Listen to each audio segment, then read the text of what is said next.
On March 29, 1461, Palm Sunday morning, approximately 50,000 to 80,000 Englishmen assembled on a snow-covered plateau near the village of Towton in Yorkshire and prepared to butcher each other in what would become the bloodiest battle ever fought on British soil.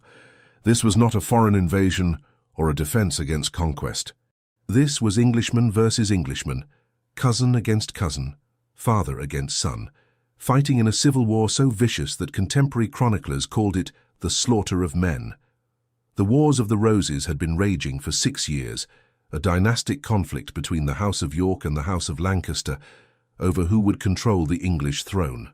On one side stood the Yorkist forces, roughly 36,000 men commanded by the 19-year-old Edward IV, who had declared himself king just 3 weeks earlier.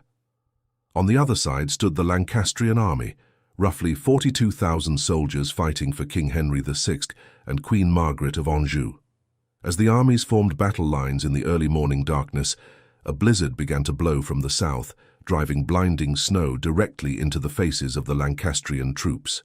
By the time the battle ended 10 hours later, more than 28,000 men would be dead. Some estimates suggest up to 38,000, making it not just England's bloodiest battle, but possibly the deadliest single day's fighting in medieval European history by percentage of combatants killed. The Cockbeck River would be so choked with bodies that survivors could cross on bridges made of corpses. The snow would turn red across miles of countryside, and England's nobility would be so devastated that the political landscape of the kingdom would be permanently altered. To understand the absolute horror of Towton, you must understand the brutality of the Wars of the Roses. This was not chivalric warfare with rules and ransoms. This was total war where the loser faced execution, attainder of titles and lands, and destruction of entire family lines. The conflict had begun in 1455, when Richard, Duke of York, challenged the weak rule of King Henry VI, who suffered from periods of mental illness. Henry's French wife, Margaret of Anjou, effectively controlled the Lancastrian faction and was determined to preserve the throne for her son. The Yorkists believed they had a better claim to the throne through descent from Edward III. Between 1455 and 1461, several battles had been fought with both sides winning victories, but each battle became progressively more vicious. After the Second Battle of St. Albans in February 1461, the Lancastrians had allowed their northern troops, men from the Scottish borders who were essentially professional raiders, to loot their way south through England. The savagery shocked contemporaries. Entire villages were burned, women were raped, churches were plundered. This created enormous hatred toward the Lancastrians and strengthened Yorkist recruitment. When Edward of York, son of the deceased Richard, Duke of York, declared himself King Edward IV in London on March 4, 1461, he was riding a wave of popular support in southern England. But the Lancastrians still controlled the north with a larger army. The two forces would meet at Towton in late March to settle the issue permanently. The approach to Towton saw both armies marching through brutal winter conditions. Edward IV led his Yorkist army north from London through snow and freezing rain, covering roughly 180 miles in 13 days, an exhausting march that left his troops tired and hungry, but also hardened and ready to fight. The Lancastrian army under the Duke of Somerset and other commanders positioned itself near Towton, a strategic location controlling the road to York. Both sides understood this would be decisive. Whoever lost would be destroyed. On March 28, the day before the main battle, advance Yorkist forces under Lord Fauconberg fought a preliminary action at Ferrybridge, attempting to cross the River Aire. The Lancastrians attacked and killed several thousand Yorkists in brutal fighting. Among the dead was the Yorkist Lord Fitzwalter. But the Yorkists managed to secure a crossing, and Edward's main army crossed the river that evening and marched toward Towton. The armies spent the night of March 28 to 29th camped near each other, knowing that dawn would bring total war. Contemporary sources describe soldiers confessing their sins to priests and writing wills, understanding that tomorrow many would die. The commanders on both sides reportedly gave orders that no quarter should be given to captured nobles, meaning that unlike most medieval battles where aristocrats were captured for ransom, this battle would be fought to the death. The battlefield at Towton was a plateau between the villages of Towton and Saxton, roughly 1,000 yards wide and several miles long. sloping gently toward the Cockbeck ravine on the Lancastrian right flank. The terrain gave no obvious advantage to either side, though the Lancastrians held slightly higher ground initially. Both armies were composed almost entirely of infantry, because English medieval warfare had shifted from cavalry-dominated battles to infantry with longbowmen. The Yorkists fielded approximately 36,000 men, including perhaps 12,000 longbowmen. The Lancastrians had approximately 42,000 men, including up to 15,000 archers. These were the largest armies ever assembled in England, far larger than Agincourt or any previous English battle.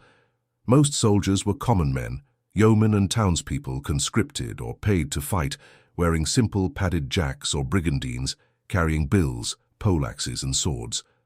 The nobles and men-at-arms wore plate armor and fought on foot alongside their troops. This would not be a cavalry battle, but a grinding infantry slugfest with archery, determining the initial phases. As dawn approached on March 29th, both armies formed battle lines in the darkness, but visibility was terrible because a blizzard was beginning to intensify from the south. The blizzard that struck Towton on Palm Sunday morning was not unusual for late March in Yorkshire, but it would prove decisive. Contemporary chroniclers describe winds driving snow directly into the faces of the Lancastrian troops, who were positioned facing south toward the Yorkist lines. The Yorkists, facing north, had the wind at their backs. Visibility was reduced to perhaps 50 yards at best. In some accounts, soldiers couldn't see their own standards.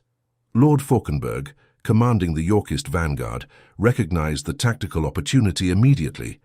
He ordered his archers to advance within range of the Lancastrian lines, shoot a volley of arrows, then retreat.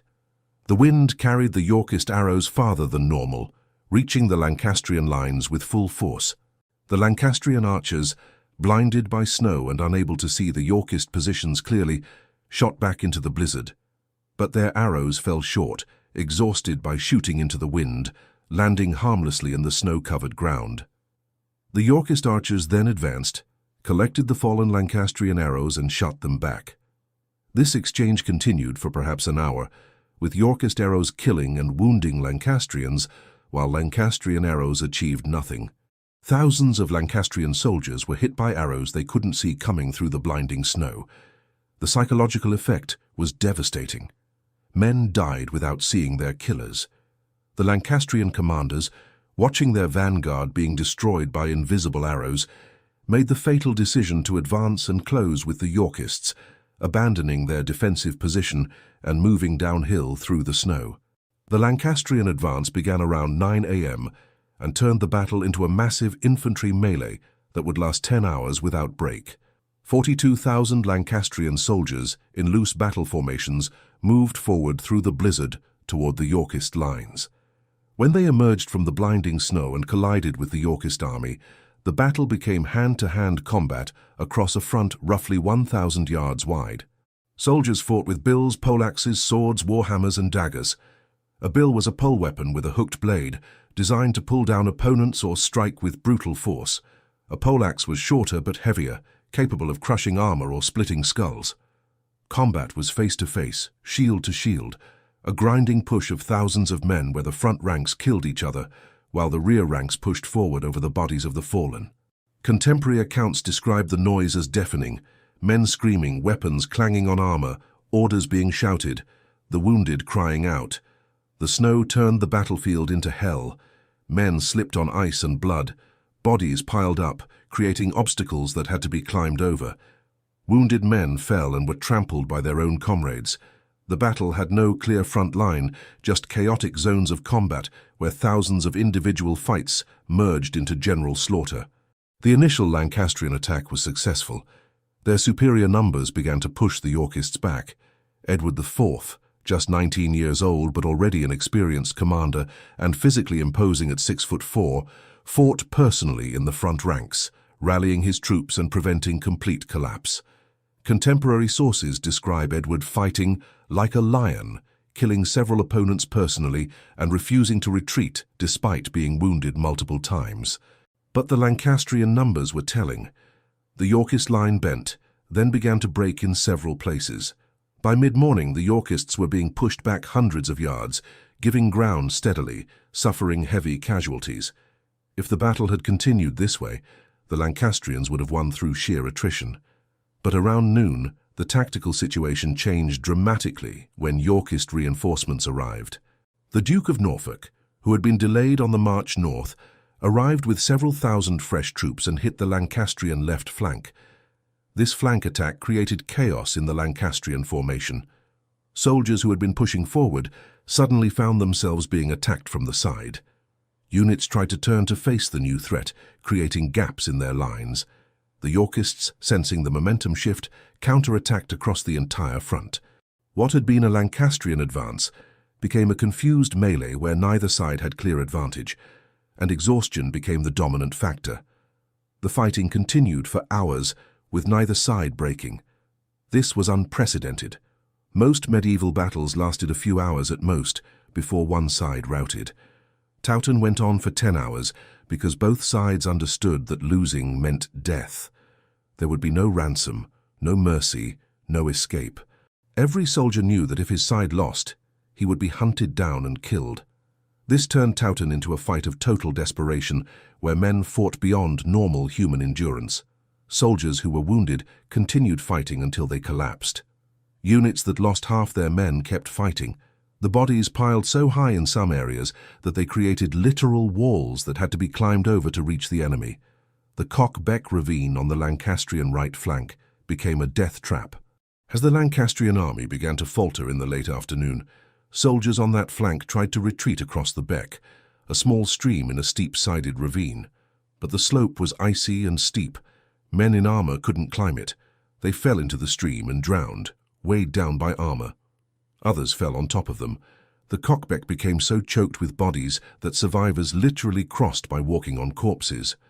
Contemporary sources claim the water ran red with blood for days afterward. One chronicle states that bodies dammed the stream, causing it to overflow its banks, and that the gore was so thick it created a bridge of bodies that allowed Yorkists to pursue fleeing Lancastrians across.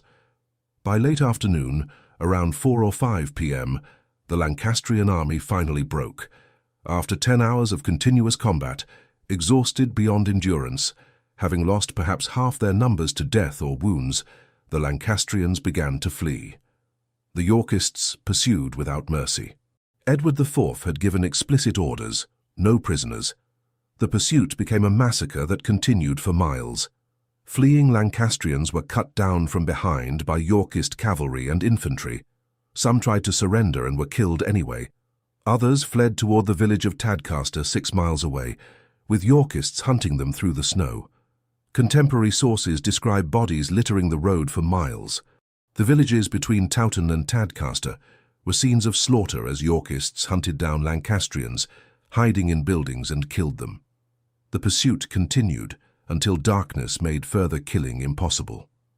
When night finally ended the slaughter, the battlefield and surrounding countryside were carpeted with dead. The snow that had fallen all day was stained red across an area of several square miles. The magnitude of the casualties shocked even contemporary witnesses who had seen multiple battles. Conservative estimates suggest 28,000 dead. Some chroniclers claimed 38,000. If the higher estimates are accurate, roughly half of all combatants died at Towton, a casualty rate almost unheard of in medieval warfare. For comparison, Agincourt killed perhaps 8,000 total. Towton killed 3 to 4 times as many in one day. The aftermath of Towton was equally brutal. Edward IV ordered that captured Lancastrian nobles should be executed without trial. The Duke of Somerset and other commanders escaped north toward Scotland, but many lesser nobles were captured and beheaded in the days following the battle.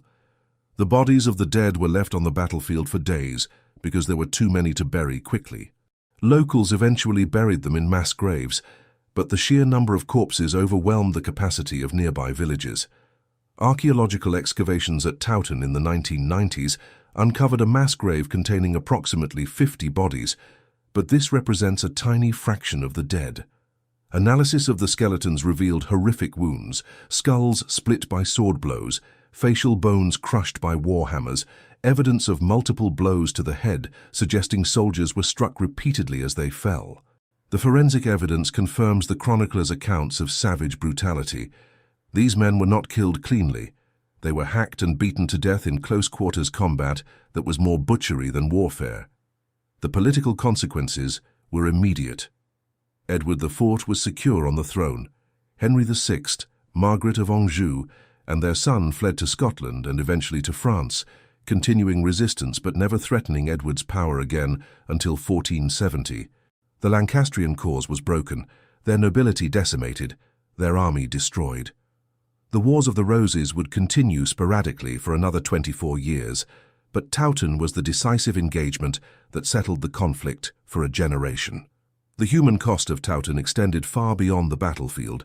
28,000 to 38,000 men dead in one day meant that almost every family in northern England lost someone. Villages were depopulated. Entire communities had their young men wiped out. The economic impact was severe because those men were farmers, craftsmen, and laborers whose loss created immediate hardship for their families and communities. Women became widows, children became orphans, and there were no pensions or support systems for them. They simply had to survive as best they could. The psychological trauma affected England for decades. Stories of the battle's horror passed into folklore. The battlefield became known as a haunted place. Locals reported hearing screams and seeing ghosts for generations. The immediate burial problem was so severe that bodies were still being found and buried months later. The Cockbeck ravine had to be cleared of corpses to allow water to flow again. The scale of death was so beyond normal experience that it traumatized the nation. England in 1461 had a population of roughly 2 to 3 million. The battle at Towton killed 1% of the entire English population in a single day. Proportionally, this would be like a modern battle killing 700,000 Americans in one afternoon. The impact on national consciousness was profound and lasting. The methodology of killing at Towton was particularly brutal because of the weapons used. The English bill, the common soldier's weapon, was designed to hook opponents and pull them down, then strike them while they were helpless on the ground. Soldiers would hook a man's leg or neck, yank him off his feet, then beat him to death with repeated blows. Poleaxes were designed to penetrate armor through impact force. A skilled soldier could crush a helmet with a poleaxe strike, killing instantly, or break arms and legs, rendering opponents helpless for finishing blows. Warhammers had spiked backs that could punch through plate armor with direct hits. The archaeological evidence from the mass grave shows multiple head wounds on single individuals, indicating soldiers were beaten about the head repeatedly until they died.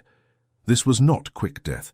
Most soldiers died slowly from accumulated wounds, bleeding out or suffocating from facial injuries while lying in the snow among thousands of other dying men. The horror was amplified by the duration. 10 hours of continuous combat meant soldiers fought until they literally couldn't lift their arms anymore, then continued fighting with whatever strength remained, then died of exhaustion or were killed by slightly less exhausted enemies. The snowstorm added another layer of misery, with freezing temperatures, wet conditions, and reduced visibility, making everything worse. The command decisions at Towton are still debated by military historians. The Lancastrian commanders made critical errors. Abandoning their defensive position because of arrow casualties was probably correct given the situation, but they failed to coordinate their assault, allowing it to become a grinding melee rather than a decisive attack. Their failure to guard their left flank allowed Norfolk's arrival to change the battle's momentum. Edward IV, despite his youth, showed brilliant tactical leadership by holding his line during the Lancastrian pressure, then counterattacking at the right moment. His personal example of fighting in the front ranks was crucial for morale. Medieval soldiers would break and run if they believed their cause was lost, but Edward's presence and obvious courage kept Yorkists fighting when many would have fled. The decision to give no quarter was strategically sound but morally horrific. It ensured that enemy nobles couldn't regroup for future resistance, but it also guaranteed maximum casualties and created blood feuds that lasted generations. Edward gained security at the cost of tens of thousands of lives and permanent enmity from Lancastrian supporters. The mythology around Towton developed quickly. Within decades, the battle was being described as divine judgment, with the snowstorm seen as God's intervention favoring Edward IV. Protestant reformers later used Towton as evidence of Catholic England's barbarism, convenient propaganda that ignored the religious complexity of the Wars of the Roses. Victorian historians romanticized the battle as an example of English fighting spirit, which was nationalistic nonsense that glossed over the Civil War's tragedy. Modern historians recognize Towton as what it actually was, a catastrophic Civil War battle where dynastic ambitions led to unprecedented slaughter of Englishmen by Englishmen. The casualty figures remain disputed, with estimates ranging from 20,000 to 42,000 dead. But even the conservative estimate makes it Britain's bloodiest battle. The archaeological evidence confirms the brutality, but can never recover all the dead because they were buried in multiple mass graves that remain undiscovered. The Cockbeck Ravine, where hundreds or thousands drowned or were killed trying to escape, has yielded few remains because bodies were washed downstream or buried on site. The battlefield itself has been altered by centuries of agriculture, making comprehensive archaeological survey impossible. The long-term consequences of Towton shaped England's political landscape for generations. The Yorkist victory secured Edward IV's throne until 1470, when Henry VI was briefly restored, then definitively after Edward's return in 1471. But the destruction of Lancastrian nobility at Towton created a power vacuum that contributed to instability. When Edward IV died in 1483 and his brother Richard III seized the throne, the resulting conflict led to the Battle of Bosworth in 1485, Henry Tudor's victory, and the beginning of the Tudor dynasty. Historians argue that Towton's devastation of England's noble class actually made the Tudor consolidation of power easier because there were fewer powerful nobles to resist centralized monarchy. The Wars of the Roses ended not with reconciliation, but with exhaustion, both sides having slaughtered each other so thoroughly that the survivors lacked the strength to continue. Towton was the turning point, where the conflict became unsustainable, where the human cost exceeded what the kingdom could bear. The Tudor myth-making that followed, particularly Shakespeare's history plays, transformed the Wars of the Roses into morality tales of ambition and divine justice, but the reality was simpler and uglier. Dynastic competition and noble ambition killed tens of thousands of common Englishmen who had no stake in who wore the crown but died on frozen fields because their lords commanded it. On March 29, 1461, England experienced its darkest day, when 50,000 men or more gathered on a snowy plateau in Yorkshire and spent 10 hours killing each other with brutal efficiency, when the Cockbeck River became a bridge of corpses, when the snow turned red for miles, when approximately 1% of the entire English population died in a single afternoon. The Battle of Towton was not glorious. It was not heroic. It was industrial-scale slaughter, where exhausted, freezing men beat each other to death in a blizzard because their commanders ordered it, and because medieval political conflict had devolved into total war where losing meant death. 28,000 men died that day, most of them common soldiers whose names were never recorded, who died for causes they barely understood, who were buried in mass graves and forgotten except as numbers in chronicles. The battlefield itself has healed. The Cockbeck flows clear, the villages rebuilt. But the legacy remains the bloodiest battle in British history, a testament to the horror of civil war and a reminder that medieval warfare, stripped of romantic mythology, was barbaric beyond modern comprehension.